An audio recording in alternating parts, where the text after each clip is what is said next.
Ladies and gentlemen, boys and girls, listen, if you are sick of applying to jobs online, spending hours and hours on that perfect resume and cover letter only to hit submit on Indeed and never hearing back, listen, if you are sick of that, then in this video, I want to share with you 4 very strategic ways to get a job fast without applying online. Let's jump right into it. So method number 1 is what I call cold outreach. Basically, the idea here is this, and keep in mind, I made a very detailed video on this exact process where I walk you through step by step, screen share for screen share on how to do this process. I'll link to that video down in the description below. But in terms of a high level, what you want to do here when you use cold outreach is to find the hiring managers or the managers of senior employees or the supervisors of the companies that you want to work for. Find them on LinkedIn, reach out to them asking for a brief 15-minute phone call for some career advice, get them on a phone call with you, impress them on the phone call, and then eventually that will lead into a referral into a job. Again, I made a very detailed YouTube video walking you through this exact process. If you want to see that video, be sure to check out the link in the description. But trust me when I say this, the last couple of jobs that I've been getting in my entire career has been because of this exact process. So again,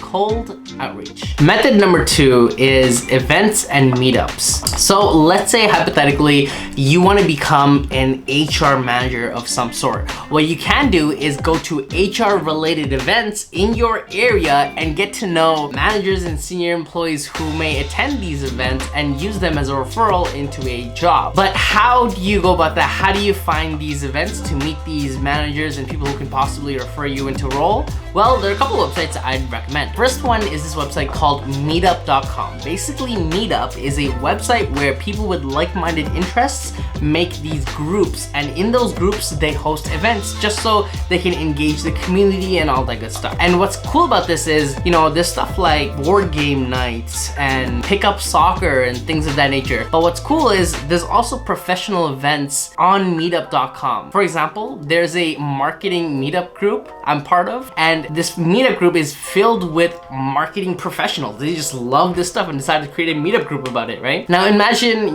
when they have an event, you actually attend their event and you end up meeting literally a ton of potential marketers who can refer you into a role literally just by attending the event. So check it out, meetup.com. The next website is something you've probably heard before in the past, and that is eventbrite.com. Eventbrite is basically a website where you can find relevant events happening in your area. This is a great website to find conferences, workshops, panels, things of that nature. And you can also use this for your job hunting. So for example, let's say you're trying to get into human resource. What you can search up on Eventbrite is human resources events or training and development events or whatever industry that you're trying to get into.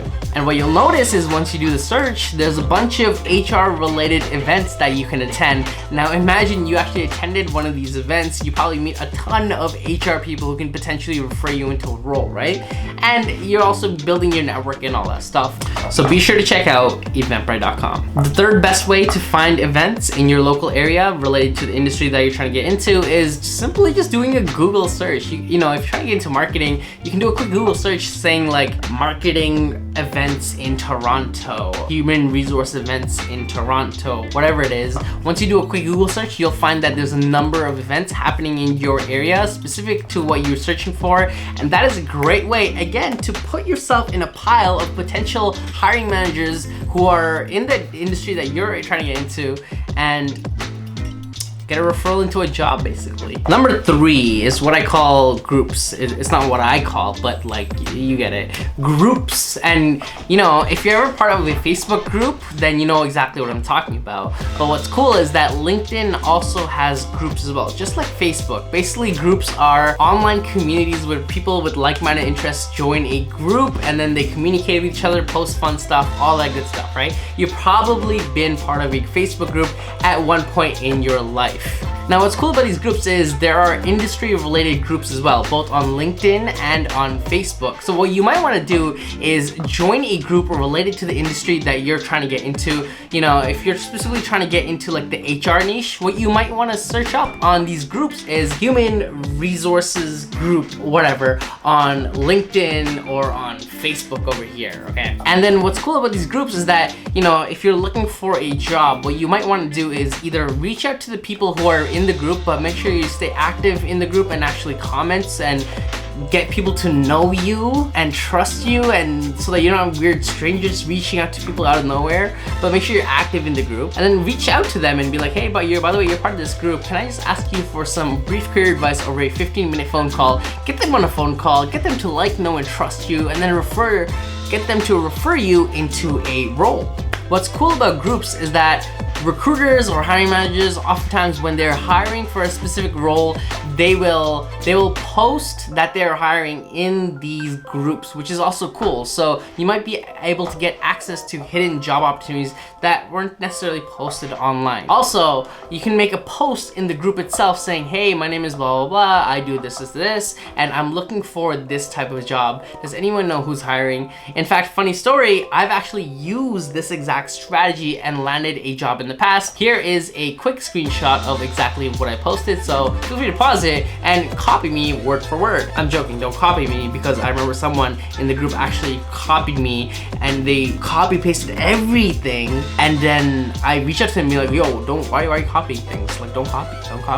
So don't copy maybe, but like use it as an inspiration, yeah. Method number 4 is volunteering. No, wait. I know what you're gonna say. Free work. No, listen. Volunteering is great because first, it helps to build your actual resume. So you can say, I did this and this and this. It'll help you get real life experience, which is super important. It'll also help you build your network because you're volunteering with other people. And lastly, it'll also get these potential hiring managers and these people who might be able to refer you into role, it gets them to understand what it's like to work with you. And hence, once they have an understanding of what it's like to work with you, they're more than willing to refer you into job because they can see you're very capable of what the role requires. So you might be asking, like, Alif, yo, how do I find a volunteering opportunity, right? Is there a specific website like volunteer.com to find them, right? Well, my friend, actually, it's very simple. All you need to do is go up to google.com and just Google HR volunteering opportunities in Toronto, marketing opportunities in British Columbia, whatever, right? So I'll give you a personal example myself. I was volunteering for an email marketing group, and what's cool about volunteering for this email marketing group is that once I got access to their private Facebook group where they do a lot of communication, the leader of the group actually posted a Google sheet where employers would go in and list down the roles that they were hiring for, and whoever was part of the group would be able to go into the Excel sheet and say that they're looking for a job, and they can directly reach out to the person who made the job posting. And again, I would not have been able to have access to this if I never volunteered to be part of the group. Another great example, there was an organization I volunteered with, and what's cool about this group is that because I was part of their internal community and everything, I got freelance work opportunities sent my way because they got an understanding of what it's like to work with me, what I'm good at, what my strengths are, things of that nature. So look into it, volunteering opportunities. Now I'm gonna hit you with a quick bonus. I only found this one out very recently, and it is Slack groups. So basically, you know, we probably use Slack for work-related things, but there's a thing going around where people are now maintaining communities through Slack. So originally it would be like a Facebook group or maybe a WhatsApp chat or something of that nature. But nowadays Slack is being known for more than just work. It's about maintaining a community. So for example, I'm part of a marketing content writer Slack group where content writers are part of this group, and one of the channels in the group is actually for job posting. So anyone who happens to know of a job opening, they can post it directly into the group. And what's cool about this group is that people are willing to refer you into the role. So for example, someone might say, oh, by the way, this company is hiring. I personally know the hiring manager, so if you are interested in the role, feel free to reach out to me and I can make you a quick introduction. You know, people are more than willing to refer others into those roles, which is really interesting. And the jobs that they posted in the Slack group weren't even posted online on like the Indeeds and the Monsters of the world. So you can join Slack groups and find opportunities there. How do you go about finding Slack groups? So for me personally, I'm part of a couple of Slack groups, and the way I've been able to get into these Slack groups is actually through a personal referral. So I knew someone who was part of the Slack group, and hence they added me to the group. So for you, if you're trying to join a Slack group, I'd recommend you reach out to a number of people, asking them for a brief 15-minute phone call for some career advice, and asking them in the call, hey, is there a community that you're part of, or maybe even a Slack group that you're part of that maybe you think I can learn a lot from? And from there, you'll start being added into Slack groups. And there you have it, 4 ways to get a job fast without applying online, and a special bonus. Yo, if you listen to this episode, if you like this episode, be sure to follow me on LinkedIn. Actually, connect with me on LinkedIn, because that's not Instagram. Instagram is different. Connect with me on LinkedIn, and be sure to hit the subscribe button and like this video if you want more of these videos sent straight to your LinkedIn inbox. So why did I just say LinkedIn inbox? This is too much. Just be sure to subscribe and like this video, and I will see you in the next episode. Take care, my friend. Peace.